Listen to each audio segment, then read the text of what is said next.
J'avais seulement 17 ans quand ma mère m'a regardé dans les yeux et m'a dit que je n'étais plus la bienvenue sous son toit. 17 ans. J'avais même pas terminé le lycée. Je me souviens de tout comme si c'était hier. Elle a jeté mon vieux sac à dos par terre dans le salon et a hurlé que j'étais un boulet, que je ne servais à rien, que je ne faisais que coûter de l'argent. Mon beau-père était là, à côté d'elle, avec ce sourire tordu que j'ai toujours détesté, hochant la tête à chaque mot empoisonné qui sortait de sa bouche. Il était entré dans nos vies 3 ans plus tôt, et depuis, plus rien n'était pareil. Ma mère, qui était autrefois tendre et aimante, s'était transformée en quelqu'un que je ne reconnaissais plus. L'argent de cet homme avait acheté son âme, et moi, j'étais de trop dans l'équation. Cette nuit de novembre, pluvieuse et glaciale, je suis sortie de la maison avec seulement les vêtements que j'avais sur le dos. 500 € en poche et un vieux portable qui tenait à peine la charge. 500 €. C'était tout ce que je possédais au monde. Je n'ai même pas pu récupérer mes affaires, mes papiers, rien. Elle a fermé la porte à double tour pendant que j'étais encore sur le trottoir, en train de pleurer sous la pluie. Les voisins regardaient derrière leurs rideaux, mais personne n'a bougé. Personne ne bouge jamais, pas vrai? J'ai marché dans les rues de Paris sans savoir où aller. Mes copines, elles avaient toute leur famille, leur vie. J'étais juste une gamine à problème de plus. Du moins, c'est comme ça que le monde me voyait. J'ai passé la première nuit sous l'auvent d'une boulangerie du 19e arrondissement, tremblante de voix, serrant contre moi ce vieux sac à dos. J'ai pleuré jusqu'à ne plus avoir de larmes. J'ai pensé à abandonner, tu sais. Cette sensation que le monde entier m'avait rejetée était étouffante. J'étais juste une gosse. Une gosse qui avait besoin de sa mère et qu'on avait jetée comme une ordure. La pluie tombait sans arrêt et je me demandais si quelqu'un remarquerait seulement si je disparaissais. Probablement pas. Mais quelque chose en moi, quelque chose dont j'ignorais l'existence, m'a fait me relever quand le soleil s'est levé. J'ai regardé ce ciel orange et je me suis fait une promesse. J'allais survivre. Plus que ça, j'allais réussir. Et un jour, ma mère regretterait chaque mot, chaque regard de mépris. J'allais lui prouver, à elle, à mon beau-père, à tous ceux qui avaient douté, que je valais bien plus qu'ils ne l'imaginaient. Les premiers mois ont été un enfer que personne ne devrait connaître. J'ai dormi une semaine entière dans des parcs, sur des bancs, sous des abribus, là où je pouvais. Jusqu'au jour où j'ai rencontré un monsieur qui travaillait dans un petit kebab du quartier Belleville. Il m'a vu fouiller les poubelles et m'a proposé une chance. Il m'a dit de revenir le lendemain, propre et présentable, qu'il parlerait au patron. Je me suis lavé le visage dans les toilettes publiques de la station Belleville, j'ai essayé d'arranger mes vêtements du mieux que je pouvais, et j'y suis allée. Le patron m'a regardé de haut en bas avec mépris, mais il avait désespérément besoin de quelqu'un. J'ai eu le boulot, plongeuse, 1200 € par mois. 1200 € pour manger, dormir quelque part, essayer de survivre. Ça paraît peu. Pour quelqu'un qui n'avait rien, c'était 1200 € qui faisait la différence entre vivre et crever. Je partageais une chambre minuscule avec 3 autres personnes dans une cité HLM qui puait l'humidité et le désespoir, à la Courneuve. 450 € de loyer. Il me restait 750 € pour tout le reste. Transport, nourriture, produits d'hygiène de base. Je calculais tout. J'achetais les paquets de pâtes les moins chers chez Lidl, ceux à 0,70 €. Un paquet me durait 2 jours. Je mangeais une fois par jour, parfois pas du tout. Les mauvais jours, c'était juste de l'eau sucrée pour tromper la faim. J'ai perdu 15 kilos en 2 mois. Ma peau est devenue pâle, mes yeux cernés, mes vêtements flottaient sur moi. Les gens dans la rue changeaient de trottoir en pensant que j'étais junkie. Mais je n'ai pas lâché. Même quand mon corps réclamait du repos, de la vraie nourriture, un câlin. Le soir, après avoir lavé des milliers d'assiettes avec les mains abîmées et ensanglantées, j'étudiais. Oui, j'étudiais. J'ai récupéré mes papiers en douce, un après-midi où je savais qu'elle n'était pas là. J'ai escaladé le portail et j'ai pris ce qui m'appartenait de droit. J'ai passé le bac en candidat libre, en étudiant la nuit avec ce portable pourri comme seul outil. Les gars du kebab se moquaient de moi. Ils disaient que j'étais folle, je perdais mon temps, que les gens comme nous n'avaient pas d'avenir de toute façon. Mais chaque moquerie, chaque humiliation ne faisait que me donner plus de force. À 18 ans, j'ai trouvé un meilleur boulot. Vendeuse chez Darty à La Défense. 1800 € net par mois. Ça me semblait une fortune. Pour la première fois depuis des mois, j'ai pu m'acheter un vrai plat. Je me souviens avoir pleuré au milieu d'un flunch en mangeant une escalope panée frites. Les gens me regardaient bizarre. Je m'en fichais. C'était le goût de la victoire. Même petite, j'ai loué une chambre de bonne de 12 mètres carrés à Montmartre. 750 € de loyer. Elle était minuscule, il y avait de la moisissure sur un mur. La fenêtre fermait mal, mais elle était à moi. Pour la première fois depuis des mois, j'ai dormi en paix, sans les ronflements d'inconnus, sans peur qu'on me vole mes affaires. Je me suis réveillée le premier matin, j'ai regardé ce plafond fissuré et j'ai souri. Je montais même lentement. J'ai commencé à épargner. Chaque euro était compté. Je faisais mes comptes dans un vieux cahier. Loyer, 750 €. Nourriture, 300 €. Transport, 80 €. Internet, 30 €.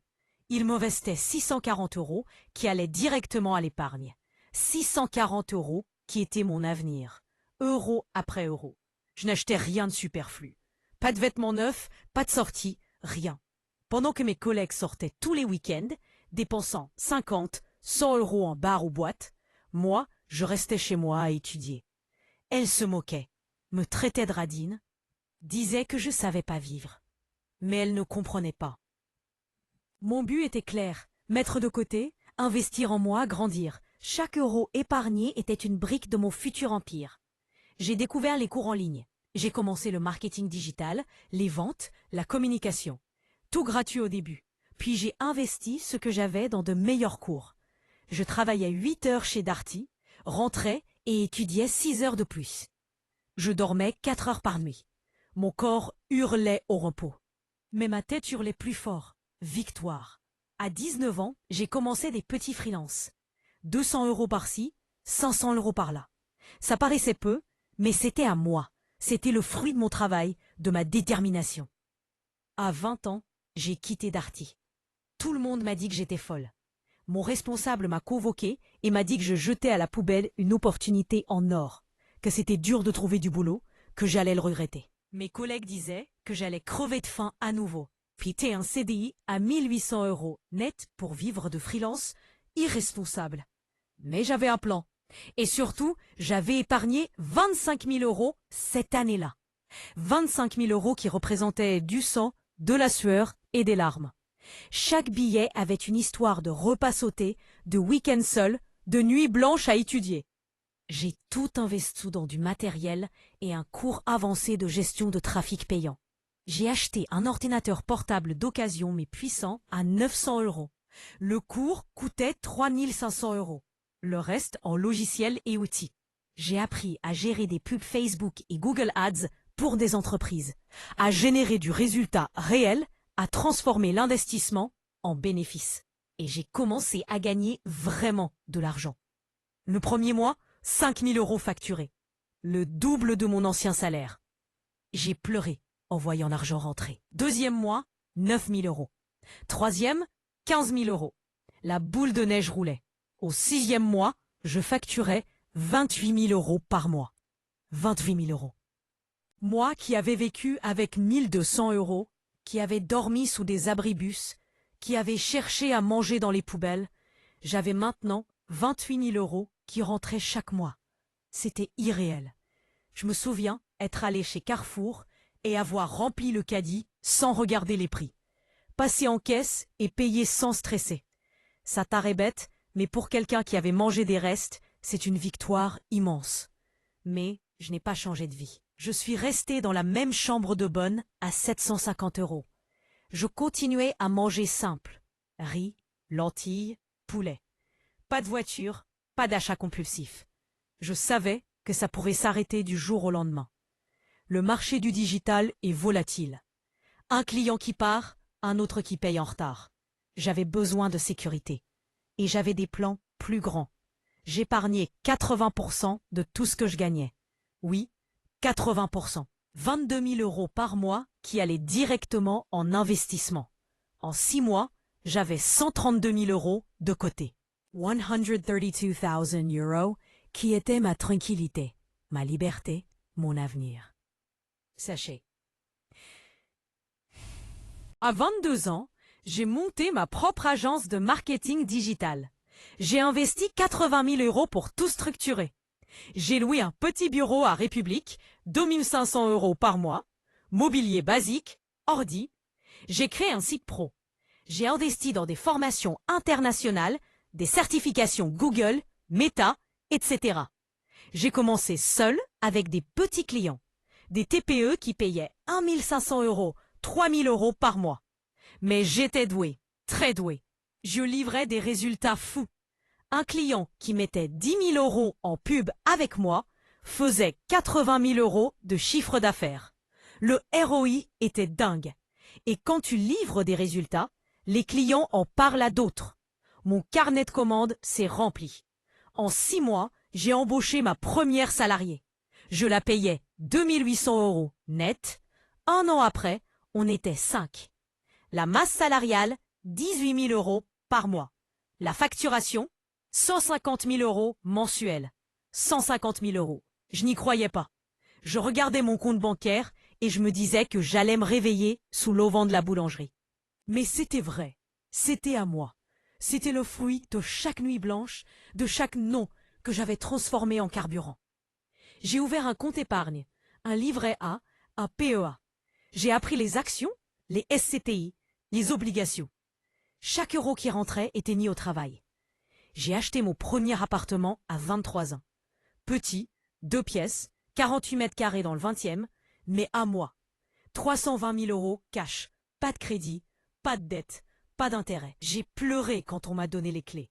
J'ai pleuré en repensant à cette nuit sous la pluie, avec 500 euros en poche, à la chambre de bonne moisie.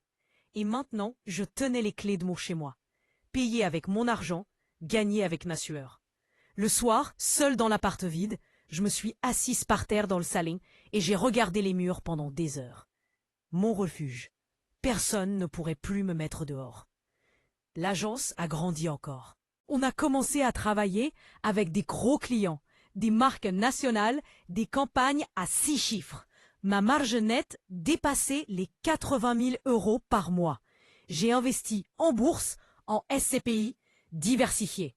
Mon patrimoine a atteint 800 000 euros, puis 1,2 million. 1,2 million d'euros en 4 ans. J'ai acheté ma voiture, à 24 ans, une Peugeot 308 d'occasion, mais nickel. 22 000 euros cash. Je ne fanfaronnais pas. Je ne postais rien sur Instagram, pas de vêtements de marque. Je construisais mon empire en silence. Et puis, 5 ans après cette nuit horrible, mon téléphone a sonné. Numéro inconnu, indicatif 06. J'ai répondu. C'était elle, ma mère. La voix tremblante, pleurnicharde. Ma fille, c'est maman. Mon cœur s'est glacé. 5 ans. 5 ans sans un appel, sans un anniversaire, sans un Noël, sans un « comment vas-tu ?» Rien. Et là, elle appelait. Il faut que je te parle. J'ai besoin. S'il te plaît, ne raccroche pas. J'ai failli couper. Mais quelque chose m'en a empêché. Peut-être la curiosité, peut-être la gamine de 17 ans qui espérait encore. J'ai accepté de la voir dans un café de la place de la Contrescarpe, terrain neutre. Quand je l'ai vue, je l'ai presque pas reconnue. Elle avait 52 ans, mais en paraissait 70. Maigre, cheveux gris en bataille, vêtements usés, les yeux éteints. Elle s'est assise, les mains qui tremblaient, et a fondu en larmes avant même de parler. Excuses, regrets, j'étais faible. Il m'a manipulée. Je t'ai toujours aimé. Les mots sonnaient creux. Et puis, elle est arrivée au vrai sujet. Il l'avait quittée. Il avait tout pris. L'appartement était à son nom. Les économies qu'elle avait, il les avait dilapidées au PMU et dans l'alcool. Elle s'était retrouvée à la rue. 2 semaines chez une voisine, puis plus rien. Elle squattait chez une dame de la paroisse, mais ça ne pouvait pas durer. Et elle était malade. Diabète mal soigné, hypertension, problème cardiaque. Elle avait besoin de traitements lourds, médicaments à 400 euros par mois, consultation, examen. Elle n'avait plus rien. Pas de boulot possible à son âge et dans son état. La famille l'avait laissé tomber. Et là, en pleurant toutes les larmes de son corps, elle a demandé 6 000 euros par mois. Juste le temps de me remettre sur pied. S'il te plaît, tu es la seule qu'il me reste. Je l'ai regardée en silence. Cette femme qui m'avait jeté dehors avec 500 € sous la pluie, qui m'avait abandonné comme une moins que rien, qui avait choisi un homme avec du fric plutôt que sa propre fille. Et maintenant elle était là, brisée, à mendier. 6 000 €. Une broutille pour moi aujourd'hui. Moins de 8% de ma marge mensuelle. Mais pour elle, la différence entre survivre ou crever. L'ironie était presque drôle. Elle m'avait sacrifié pour l'argent. Et maintenant, c'était mon argent, gagné à la sueur de mon front, qui pouvait la sauver de l'homme qui l'avait ruinée. J'ai ressenti tout à la fois. Colère, tristesse, pitié, rancœur, compassion. Je me suis souvenu des nuits où j'avais faim, des fois où j'avais pleuré seule, de toutes les humiliations. Mais je me suis aussi rappelé la promesse que je m'étais faite sous ce ciel orange. Réussir sans devenir comme elle. J'ai pris une grande inspiration et j'ai parlé. Maman, je vais t'aider. Elle a souri, les larmes de soulagement. Elle a commencé à me remercier comme si tout était pardonné. Mais écoute-moi bien. Je vais te louer un petit appartement meublé. Je vais payer tous tes soins, toutes tes médications. Tu auras à manger, de la dignité, tout ce dont une personne a besoin pour vivre décemment. Mais pas pour toi. Pas parce que je te pardonne. Pas parce que tu le mérites. Pour moi. Parce que je refuse de porter ce poids sur la conscience. Parce que je choisis d'être meilleur que toi. Je choisis la compassion là où tu as choisi la cruauté. Je choisis de tendre la main là où tu as fermé la porte. Son sourire s'est effacé. Elle est restée muette. Elle a essayé de m'enlacer. Je ne suis reculée. On n'est pas réconciliés. Peut-être qu'un jour, avec beaucoup de temps et de travail, je pourrai pardonner. Mais aujourd'hui, c'est tout ce que je peux faire. C'est pas de l'amour filial, c'est de l'humanité. Pour pouvoir me regarder dans la glace chaque matin. Et pour que tu comprennes vraiment que l'argent que tu as mis au-dessus de tout, celui pour lequel tu m'as sacrifié, c'est exactement l'argent que j'ai gagné seul qui va te sortir du merdier où cet homme t'a laissé. La vie a de ses ironies. Dans les jours qui ont suivi, j'ai tout organisé. Un T2 meublé à Ivry-sur-Seine, quartier calme, proche d'un centre médical. 950 € de loyer. Frigo rempli, placard plein. Je lui verse 2500 € par mois sur un compte pour ses dépenses personnelles. Je paye son contrat mutuel haut de gamme, 420 € par mois. Ses médicaments, environ 380 €. Total, environ 4500 € par mois pour qu'elle vive dignement. Ça fait 8 mois que je fais ça. Elle m'appelle tous les mercredis soirs, remercie, s'excuse, pleure, essaye de recréer un lien. Elle me parle de sa journée, des voisins, des rendez-vous médicaux. Moi, j'écoute. Je réponds poliment, je demande si tout va bien. Mais je garde la distance. La blessure est encore là. Peut-être le sera-t-elle toujours. Aujourd'hui, à 25 ans, mon agence facture plus de 300 000 € par mois. Ma marge nette dépasse les 160 000 € mensuels. Mon patrimoine a dépassé les 2 millions d'euros. J'ai des parts dans 4 entreprises, je suis associé dans une start-up, j'ai des SCPI, des actions. Mon argent travaille pour moi 24 heures sur 24. J'ai acheté ma maison l'an dernier, 680 000 € cash. 3 chambres, jardin, dans l'Essonne. Mon sanctuaire. Je voyage quand je veux. 10 pays l'an dernier. Pas pour Instagram, mais pour vivre, découvrir, grandir. J'aide ceux qui étaient à ma place. J'ai créé Nouveau Départ, une association qui offre du mentorat gratuit à des jeunes précaires. J'enseigne le marketing, l'entrepreneuriat, la gestion financière. J'ai déjà aidé 22 jeunes à décrocher un vrai boulot ou à lancer leur activité. Voir leurs yeux briller quand ils touchent leur premier salaire honnête, c'est comme si je sauvais plusieurs fois la gamine de 17 ans que j'étais. La vie m'a appris que l'argent n'est pas tout, mais qu'il n'est pas rien non plus. C'est un outil. Il peut détruire ou sauver selon comment on l'utilise. Ma mère m'a abandonné pour de l'argent. Moi, j'ai choisi d'utiliser le mien pour ne jamais devenir comme elle, pour briser la chaîne. Pour prouver qu'on peut réussir sans perdre son âme. Ça fait encore mal parfois. Il y a des matins où je me réveille avec cette douleur dans la poitrine en repensant à cette nuit sous la pluie. Mais je regarde autour de moi, tout ce que j'ai bâti, les vies que je change, et je sais que ça valait le coup. Chaque larme, chaque nuit blanche, chaque assiette lavée, chaque humiliation, tout a été carburant. Si je dois te laisser une chose de cette histoire, c'est ça. Peu importe d'où tu viens, qui t'a tourné le dos, combien de fois on t'a mise à terre. Tu peux te relever, tu peux réussir. Tu peux transformer la douleur en force, le rejet en motivation, le mépris en détermination. Le monde va essayer de te convaincre que tu n'y arriveras pas. La seule voix qui compte, c'est la tienne. Je regarde en arrière et je ne regrette rien. Ni la douleur, qui m'a forgé, ni la solitude, qui m'a appris la force, ni les nuits de faim, qui m'ont appris la valeur de chaque victoire. Ma mère m'a mise à la porte sans rien. Et ça a été la meilleure chose qui pouvait m'arriver, parce que ça m'a obligée à découvrir de quoi j'étais capable. Aujourd'hui, je vis la vie dont je rêvais.